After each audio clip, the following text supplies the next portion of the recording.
"Your daughter needs a home, my daughter wants a mother," single rancher told the homeless widow. The storm had left mud caked along the dusty streets of Willow Creek. The town was quiet that evening, but not silent. The saloon's piano played faintly in the distance, and the rickety boards of the old hotel groaned with every gust of wind. Mary O'Connell stood just beyond the general store, clutching her thin shawl tighter around her shoulders. In her arms was little Samuel, barely 2 years old, his face pale and lips trembling from the cold drizzle. Beside her, her daughter Ruth clung tightly to the ragged doll she had carried since before her father's death. They had lost everything, her husband to fever, her home to debt, and her pride to the slow grind of hunger. Mary had been walking the town for days, asking for work, a place to stay, even scraps. Most doors stayed shut. Some offered pity, a few coins, or a loaf of stale bread. But none offered the one thing she needed most. Stability. A home. That was when John Carver noticed her. John was a rancher, a man in his late 30s with broad shoulders and hands calloused from years of hard work. His weather-beaten face carried the weight of responsibility. Since his wife had died during childbirth 5 years ago, John had raised his daughter, Anna, alone on his ranch at the edge of the valley. Anna was a quiet girl of 7, gentle but lonely, with eyes that longed for a mother's care. John had always kept his heart closed, pouring himself into cattle, fences, and the endless labor of survival.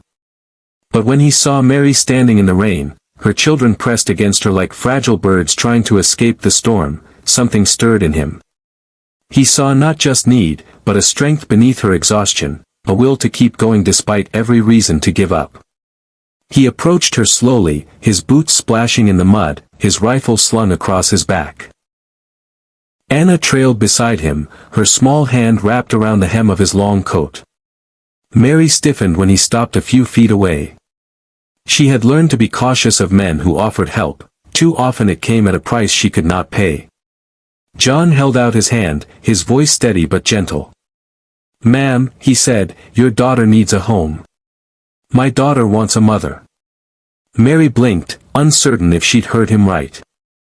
The storm cracked behind them, lightning slicing the sky in two. She hugged Samuel closer. "And what exactly are you asking of me, sir?" John met her gaze without flinching. "I'm asking you to come out to my ranch. Not as a hired hand, not as charity. As my wife. I can't promise you riches. But I can promise you shelter, food, and a name that'll keep the wolves from your door. Anna needs someone to tuck her in at night, someone to braid her hair the way her mama once did. And from the looks of it, you and your children need someone who won't turn you away." Mary's throat tightened. It was too much, too sudden. "You don't even know me." "I know enough," John said firmly. "I see a mother who's fought for her children every step of the way. That tells me all I need to know." Anna stepped forward shyly, holding her doll out toward Ruth. "You can borrow her if you want," she said softly. "She doesn't like the rain much." Ruth looked up at her mother, uncertain, then took the doll with a small smile. It was the first time Mary had seen her daughter smile in weeks. The widow closed her eyes briefly. She thought of the long road behind her, the graves she had left, the hunger that gnawed at her children every night. She thought of the dangers a woman alone might face if she turned this offer down. And then she thought of Anna's timid kindness, John's steady eyes, and the possibility, just the possibility, that this could be the hand of Providence. She opened her eyes. "If I agree," she said slowly, "it won't be because I want a man to rescue me. It'll be because I want my children to live. And I'll expect to be treated as more than a burden." John nodded once, firmly. "You'll be my equal. The ranch will be yours as much as mine." Mary studied him a moment longer, then shifted Samuel on her hip and placed her free hand into his outstretched palm. His grip was warm, steady, unyielding. The days that followed were not easy.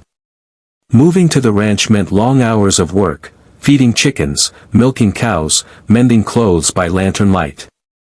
Mary found herself stumbling through chores she had never done before, while Samuel cried for attention and Ruth struggled to fit into a new life. But there was food on the table each night, and a roof that did not leak when the storms came. Anna bloomed first. She followed Mary everywhere, asking questions about cooking, sewing, and stories from the old country where Mary had been born. Ruth, once shy and guarded, slowly softened as Anna shared toys and laughter with her. Soon the two girls were inseparable, running barefoot across the pasture with dolls in hand, their laughter carried on the prairie wind. John worked harder than ever, but now when he came in from the fields, he was not greeted by silence. Samuel would toddle to him with open arms, Ruth would chatter about her day, Anna would beam with pride over something Mary had taught her, and Mary herself would meet his eyes across the table with a quiet, steady warmth that had not been there before. One evening, as the sun dipped low and painted the valley gold, John leaned against the fence watching Mary hang laundry. The breeze tugged at her shawl, and her laughter rose as Samuel splashed at a bucket of water. For the first time in years, John felt something more than duty or endurance. He felt peace. Mary glanced up, catching his gaze. She blushed, but did not look away. And in that simple moment, they both understood, what had begun as survival had grown into something deeper. It was not romance in the way the dime novels told it. It was slower, steadier, forged in hardship and trust. It was the kind of love that built homes, raised children, and endured storms. Months later, when the church bells of Willow Creek rang out for their wedding, townsfolk whispered about how quickly it had all come together. Some doubted it would last. But those who had seen the look in John's eyes, the firmness in Mary's step, and the joy in the faces of their children knew better. For in a world where survival often left little room for tenderness, a rancher's simple words had sparked a bond that would outlast the storms of the prairie. Your daughter needs a home, my daughter wants a mother. And so, two broken families became one whole.